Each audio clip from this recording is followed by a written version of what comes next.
The skyline of Ravenport glittered like a crown made of glass and gold, beautiful from a distance, dangerous up close. In the heart of the city, where money changed hands as easily as secrets, a private lounge called the Velvet Hour stayed open for the people who didn't sleep, and the people no one dared disappoint.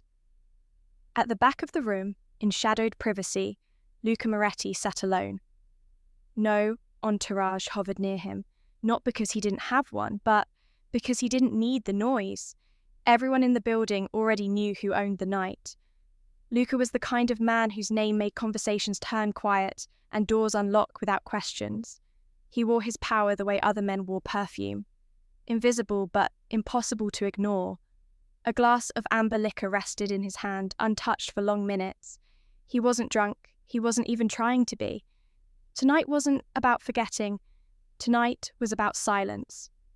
He'd spent the day putting out fires that shouldn't have existed, an associate skimming profits, a rival sniffing too close to his territory, and a politician suddenly acting brave because someone whispered he could be. Luca handled all of it, as he always did, calmly, precisely, without leaving fingerprints. By sunset, he should have felt satisfied. Instead, there was a restless pool beneath his ribs, like something unfinished. He told himself it was nothing. Then she walked in. She didn't enter like the women who usually came here, those who arrived with practiced confidence, dressed for attention, hunting for a rich man's weakness. This woman hesitated at the threshold, as if the room itself had teeth. Aria Vale stood under the soft lighting in a simple black dress that didn't scream wealth, but somehow looked like it belonged on her. Dark hair slipped over her shoulder. Her fingers tucked it behind her ear, a small, unconscious gesture that made her seem real, not polished, not pretending. Her eyes, hazel, warm, uncertain, swept the room like she was searching for an exit more than a seat. Luca's attention sharpened without permission. Something about her didn't fit here, and in Luca's world, anything that didn't fit was either a trap or fate. Aria chose a stool at the bar, keeping her posture controlled, like she was borrowing confidence from somewhere else. She ordered something light, something that said she didn't plan to stay long. Luca watched her for a full minute before moving. He didn't rush. Luca never rushed. He stood with the unhurried certainty of a man who'd never been told no, and lived to regret it. He crossed the room, ignoring the glances and the quiet shift of respect that followed him. Aria sensed him before he reached her. Her shoulders stiffened slightly. Her grip tightened on her glass. She didn't turn right away, but Luca saw the way her pulse jumped at her throat, fast, nervous, honest. He stopped beside her, close enough that his presence changed the air. "You look lost," he said, voice low and smooth. "Or brave." Aria finally turned. The moment her gaze met his, she blinked once, like she hadn't expected the danger to have a face. "And you look—" She paused, searching for the right word. "Like someone who knows exactly where he is." Luca's mouth tilted, almost amused. "I do? I'm not," she admitted, then regretted it, her chin lifted defensively. "But I'm allowed to sit at a bar, aren't I?" "You're allowed to do whatever you want," Luca replied. "The question is whether the world lets you." Aria studied him as if she could decide what kind of man he was by the way he breathed. "And what kind of world is this? The kind that eats people who come in unprepared." Her fingers tightened on her glass again. "Then I should leave." Luca didn't block her. He didn't touch her. He didn't raise his voice. He simply looked at her and said, "Then why haven't you?" Aria hesitated. For a moment, her expression flickered, something tired and bruised behind the calm. "Because I needed to feel somewhere else. Just for one night." Luca's gaze narrowed with interest. "Runaway night?" "It's not that dramatic," she said quickly. In Luca's experience, it always was. He signaled the bartender. "What are you drinking?" "A cocktail." Aria's voice was careful. "It doesn't matter." "It matters," Luca said, and the bartender moved like a man who'd heard that sentence before. Arya exhaled softly. Do you do this often? Walk up to strangers and interrogate them? I don't talk to strangers. Luca's eyes held hers. I talk to people I notice. Heat rose to Arya's cheeks, subtle but unmistakable. That sounds like trouble. It is, Luca said simply. For most people. Arya swallowed. And for me? Luca let his gaze drop, not crudely, not greedily, but with the slow attention of a man memorizing a map. Then he met her eyes again. For you, I'm not sure yet. She should have ended the conversation. She should have turned away, paid her tab, and walked back into whatever life she was trying to escape. But her voice came out softer than she intended. What's your name? Luca paused. Names had weight. Names had consequences. He gave her a half-truth anyway. Luca. Arya nodded, as if her body accepted it before her mind could argue. I'm Arya.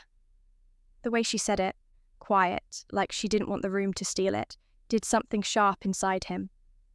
Minutes passed. Then more. Conversation flowed in a way Luca didn't expect. Arya wasn't flirtatious. She wasn't hunting him. She spoke like someone who'd learned to survive by being careful. But underneath the caution was a softness Luca rarely witnessed up close. And when she smiled, small, reluctant, real, it was like something in him shifted.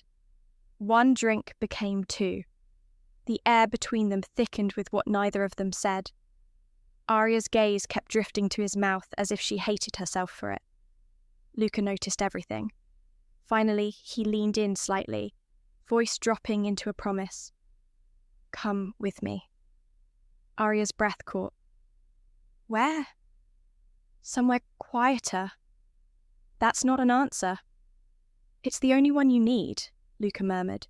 Just one night, Arya. She should have said no. She should have remembered all the warnings she'd ever been given about men like him. Men who didn't ask twice. Men who made the world rearrange itself to suit them. But the truth was sitting heavy in her chest. For the first time in a long time, she didn't want to be responsible. She didn't want to be strong. She didn't want to go home to overdue bills and thin walls and the constant ache of trying to hold her life together with bare hands. She wanted one night of being wanted. Arya's voice shook just slightly. If I come, what do you expect from me? Luca's gaze darkened with something unspoken. Honesty. That's all? For now, he said. Arya stared at him, heart hammering like it was trying to warn her. Then she nodded once. Luca stood and the world moved around him. A car was waiting before they reached the street, because Luca Moretti didn't wait for anything. Not traffic, not permission, not fate. He opened the door for her with a quiet politeness that felt more dangerous than rudeness. Inside, the city blurred into streaks of light. Arya kept her hands folded in her lap, as if holding herself together. Luca watched her profile in the dark. You're trembling. I'm not. You are, Luca said, and his voice wasn't mocking. It was certain. Tell me to stop, and I will. Arya turned toward him, startled by the offer. Men like him didn't offer stops. They offered storms.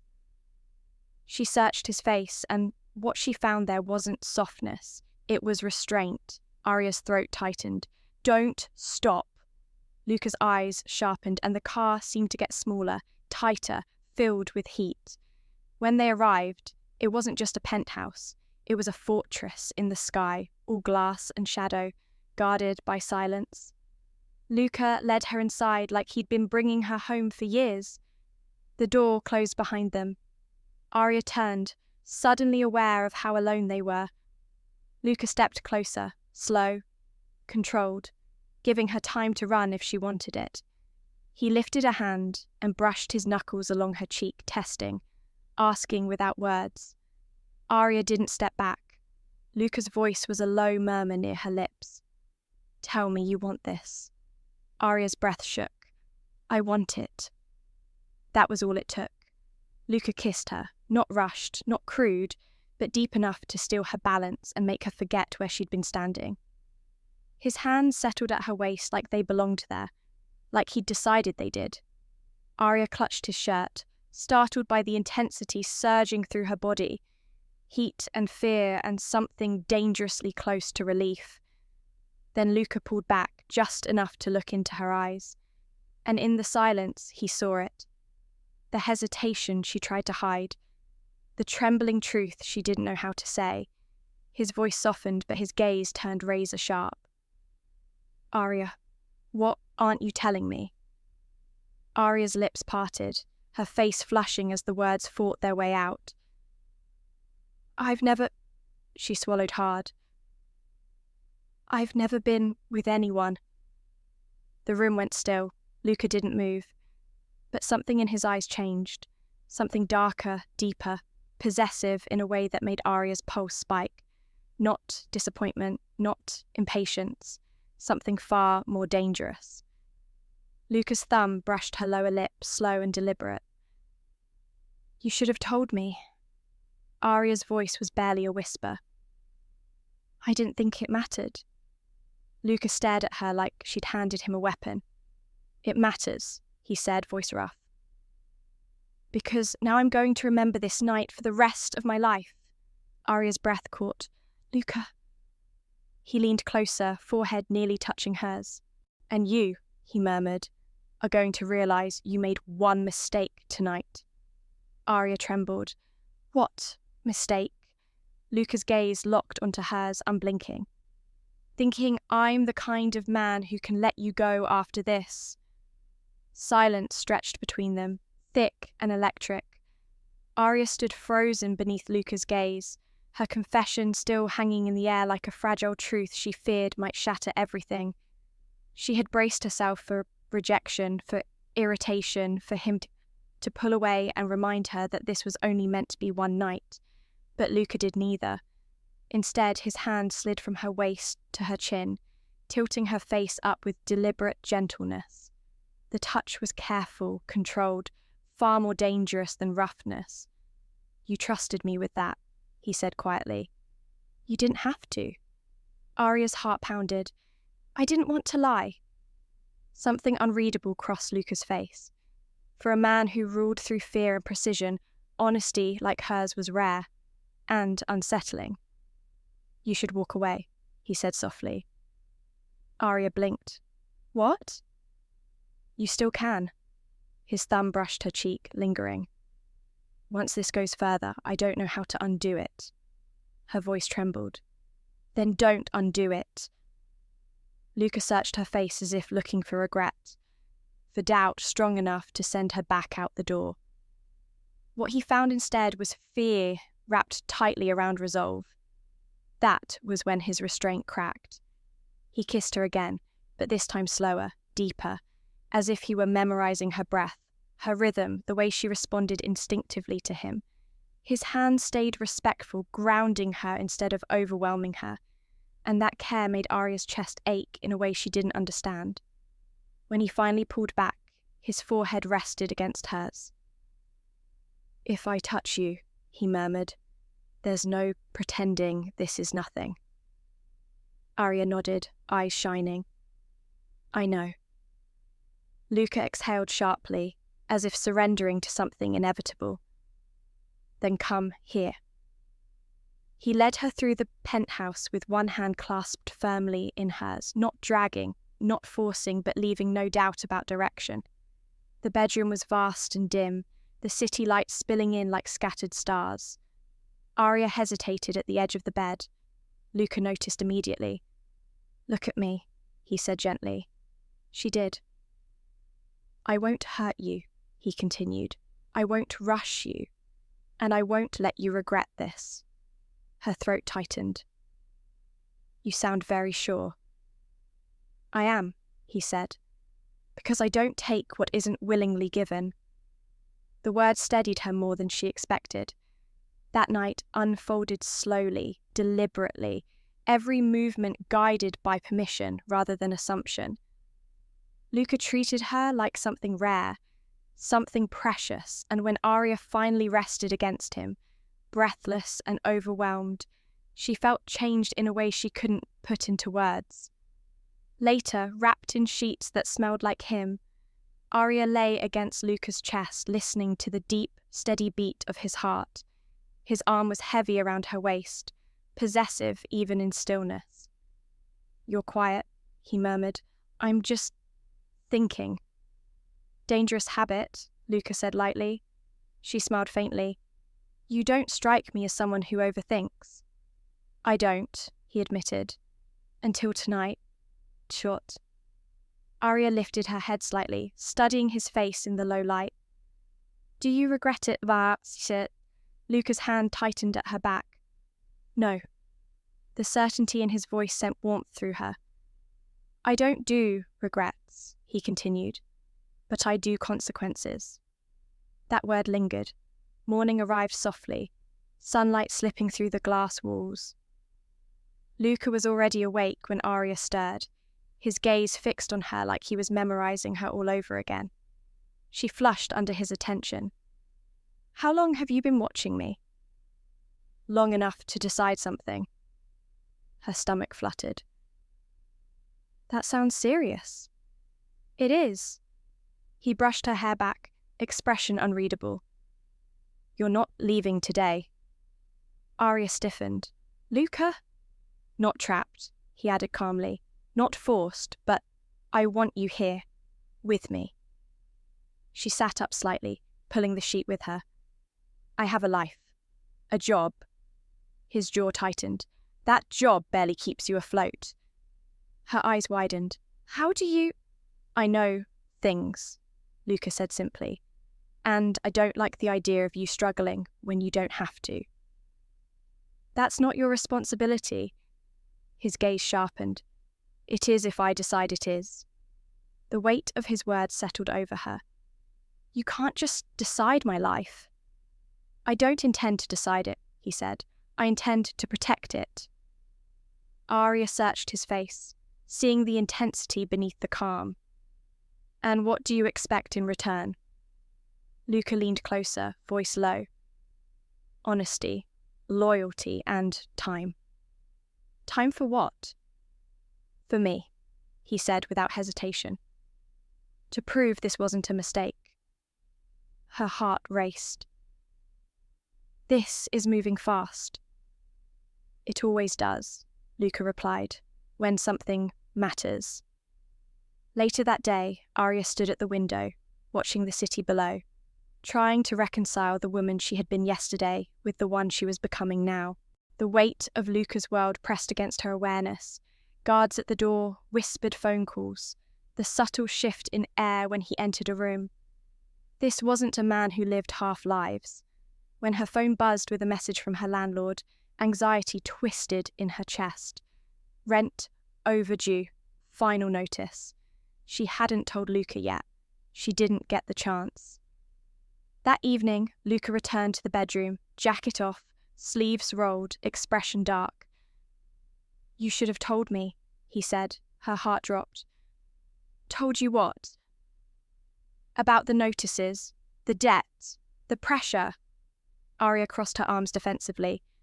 "I didn't want you fixing my problems." "I already have," he replied. Her breath caught. "What does that mean?" "It means your rent is paid, your accounts are clear, and no one will bother you again." She stared at him in shock. "You had no right." "I had every right," he countered. "You're with me now." "That doesn't mean I belong to you," she said, though her voice wavered. Luca stepped closer, towering but controlled.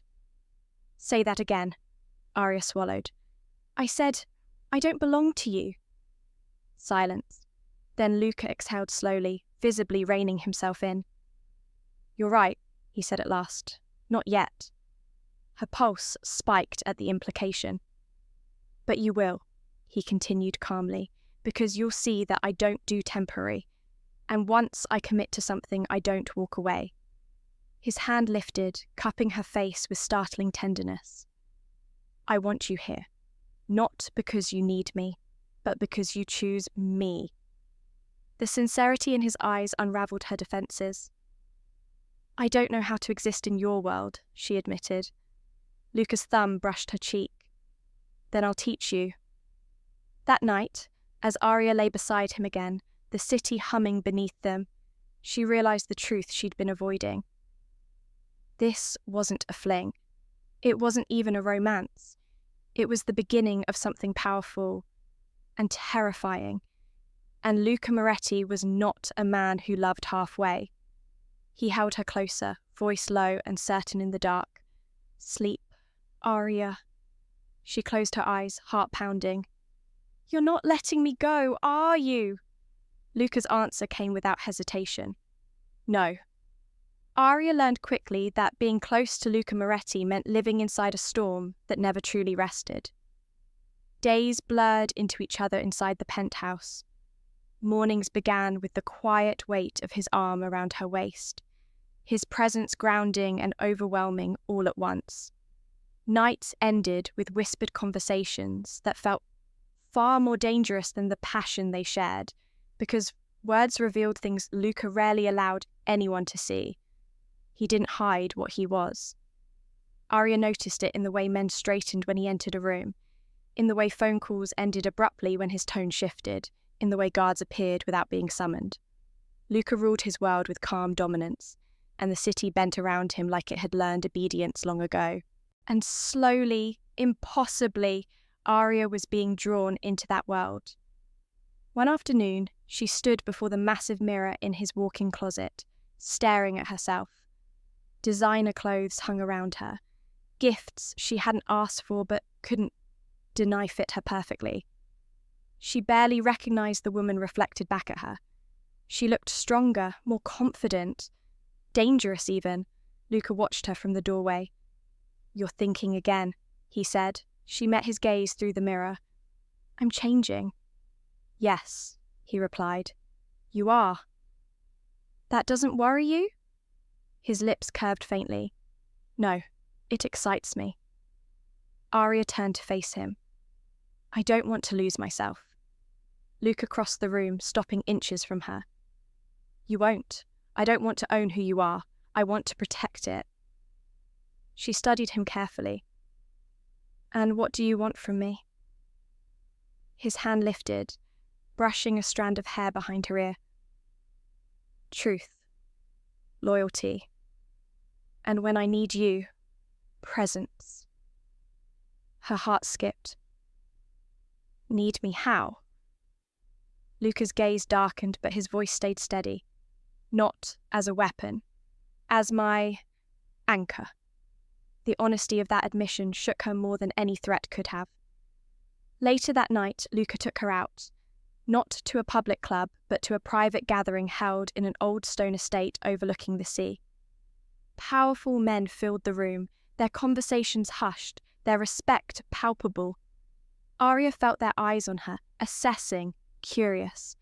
She stayed close to Luca, his hand resting possessively at the small of her back. This is my world, he murmured quietly.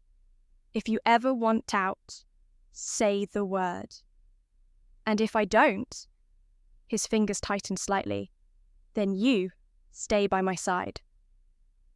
A man approached, older, sharp-eyed, dangerous in a quiet way. So this is her, he said, studying Arya openly. Luca's smile didn't reach his eyes. Watch your tone. The man raised his hands in surrender. Relax, I see why you're distracted. Arya felt Luca stiffen. She's not a distraction, Luca said coldly. She's a priority. The word echoed in her chest. Later, back in the car, Arya finally exhaled.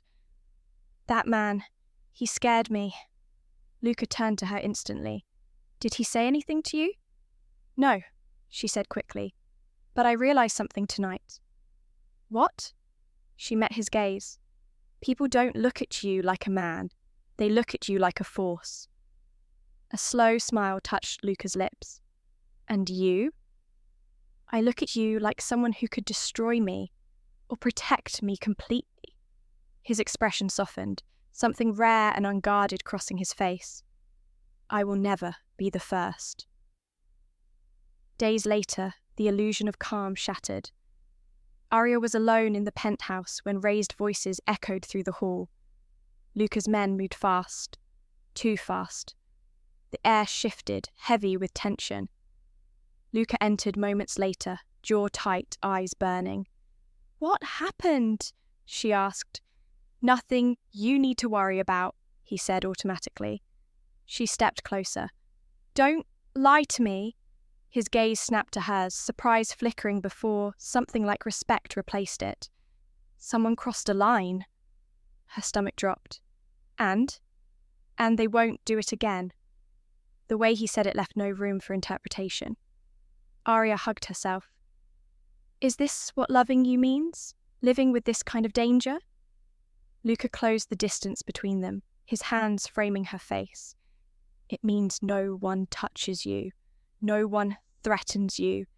No one even thinks about hurting you without consequences. And if I get caught in the middle?" "You won't," he said fiercely. "I would burn this city to the ground before letting that happen." Fear and longing tangled inside her chest. That night, Arya didn't sleep easily. She lay awake beside him, listening to the steady rhythm of his breathing, realizing the truth she could no longer deny. She loved him, not the illusion, not the power, the man who held her like she was the one thing he couldn't afford to lose. In the early hours of the morning, Luca spoke quietly into the darkness. "You're awake." "Yes." "You're afraid?" She hesitated, then nodded. "A little." He turned toward her, eyes searching her face even in the dim light. "Tell me." "I'm afraid that once I give you all of me, there's no way back." Luca was silent for a long moment. "Arya," he said finally, voice rough. "There was never a way back for me." Her breath caught. "I knew the first night," he continued, "the moment you trusted me with your truth. I don't fall often, but when I do, I fall hard." She swallowed. "What are you saying?" "I'm saying," he said, brushing his thumb along her jaw, "that I want you as my wife." Her heart stopped. "Not because I need an image," he continued, "but because I need you, beside me, officially untouchable." Arya stared at him, stunned. "Luca, this is too much, too fast." "I know," he admitted, "so I won't force you." She blinked. "You won't?" "No," he said firmly. "But understand this. I'm not walking away. Whether it takes weeks or months, I'm not giving up on you." Tears burned in her eyes. "You're terrifying." A faint smile touched his lips. "And yet you're still here." She let out a shaky laugh, pressing her forehead to his chest. "I don't know if I'm strong enough for your world." Luca wrapped his arms around her, holding her like something precious. "You don't need to be strong alone." That was the moment Arya realized the truth. This wasn't an obsession. This was a commitment, and once Luca Moretti committed, there was no turning back. Arya didn't answer Luca right away. Not because she didn't feel it. She did. The truth had been living inside her for days, maybe longer, growing quietly each time he reached for her hand in public, each time he checked the locks himself, each time he looked at her like she was the only thing in the world that could bring him to his knees. But marrying Luca Moretti wasn't just a vow. It was stepping into a life where love came with guards, where loyalty was law, where the man who held her like a sanctuary could also become a storm. So she took a breath, met his gaze, and asked the only question that mattered. "If I say yes," she whispered, "do I get to stay with me?" Luca's expression softened, but his eyes stayed fierce. "You'll be more you," he said, "because no one will be allowed to break you again." Arya's throat tightened. "And what about you?" "What about me?" She swallowed. "Do I get the man who holds me like I'm precious? Or do I get the man who burns cities?" Luca was silent for a moment, like he was choosing truth over comfort. "You get both," he admitted, "but only one of them is for you." Arya's pulse stuttered. "Which one?" Luca leaned in, forehead resting against hers. "The man who would burn the city only exists because I love you." Her breath caught at the rawness of it. He didn't say it like a romantic line. He said it like a confession, like a warning, like a promise he couldn't break even if he wanted to. Arya closed her eyes, letting the weight of it settle. "I'm scared," she admitted. "I know," Luca murmured. "Still," her voice shook slightly as she looked up at him, "I don't want to imagine my life without you." Something in Luca's face shifted. Relief, devotion, hunger, all braided together into one overwhelming expression. He didn't move, like he didn't want to spook the moment into disappearing. Arya lifted her hand and placed it against his cheek. "Yes," she whispered. Luca's breath left him like he'd been punched. "Yes," he repeated, as if the word was too precious to trust. "Yes," Arya said again, stronger this time. "I'll be your wife." For 1 second, Luca didn't look like a king of anything. He looked like a man who'd been starving and finally found food. His arms wrapped around her and he pulled her into him so tightly she felt his heart hammering against hers. He kissed her then, not like a man claiming, but like a man promising. Deep, devoted, shaking with restraint he barely held. When he pulled back, his voice was rough. "You just made yourself untouchable."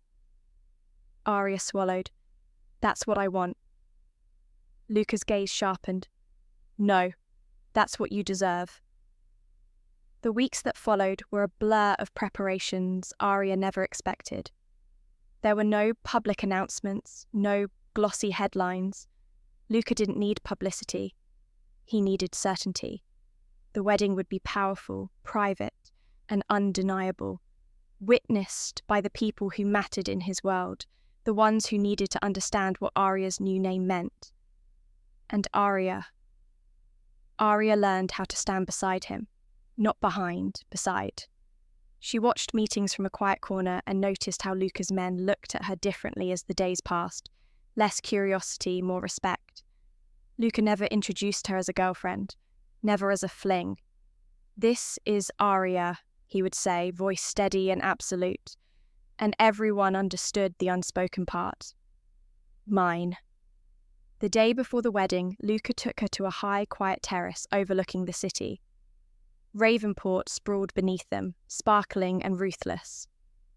"This city belongs to me," Luca said, resting his hands on the stone railing. Arya stood beside him. "I can tell." His gaze shifted to her. "But you don't." She frowned slightly. "What do you mean?" "I won't cage you," he said. "If you want to travel, you travel. If you want to work, you work. If you want to build something for yourself, I'll fund it and protect it and step back when you need room." Arya's eyes burned with unexpected tears. "Why are you saying this now?" Luca's jaw tightened. "Because once you marry me, people will assume you lost your freedom." He turned toward her, voice low and intense. "And I need you to know you didn't." Arya pressed her palm to his chest, feeling the steady strength there. "Luca." He leaned down, lips brushing her forehead. "I want a wife, Arya, not a prisoner." Her heart swelled so hard it hurt. "I love you," she whispered. Luca's eyes darkened. "Say it again." Arya smiled through her tears. "I love you." His mouth found hers, slow and deep, like he was sealing the words into her skin. The wedding took place in a candlelit hall inside an old estate beyond the city. a place guarded by iron gates and quiet men.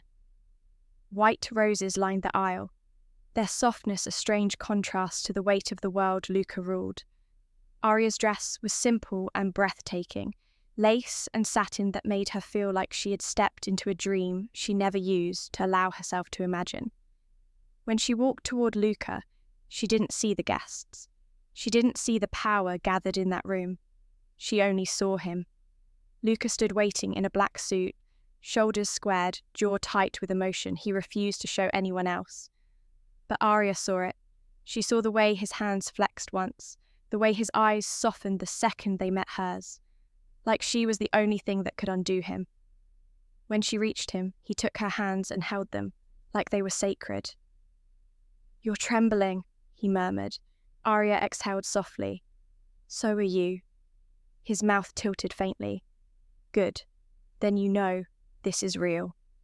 The vows were simple because Luca didn't believe in poetry when truth was enough.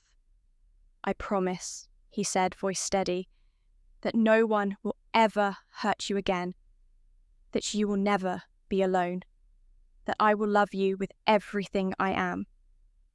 Arya's throat tightened. "I promise," she replied, "to stand with you, to see you, every part of you, and not flinch, to love you even when the world is loud." When the officiant finally declared them married, Luca didn't wait. He cupped Arya's face and kissed her like a vow, like a claim, like a man who had just been handed the one thing he'd never believed he deserved.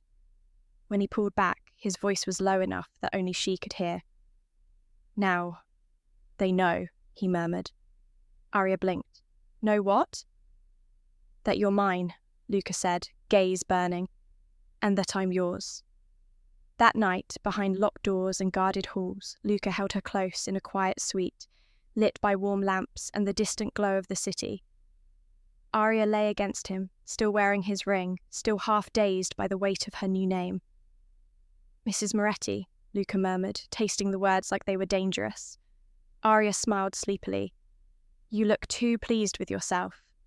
Luca's hand slid to her waist, pulling her closer. "I spent my whole life taking what the world offered," he said. "But you—" His voice softened.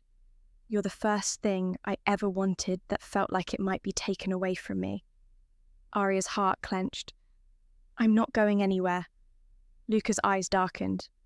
"Good, because if you did—" She lifted her hand to his cheek. "Luca, no threats.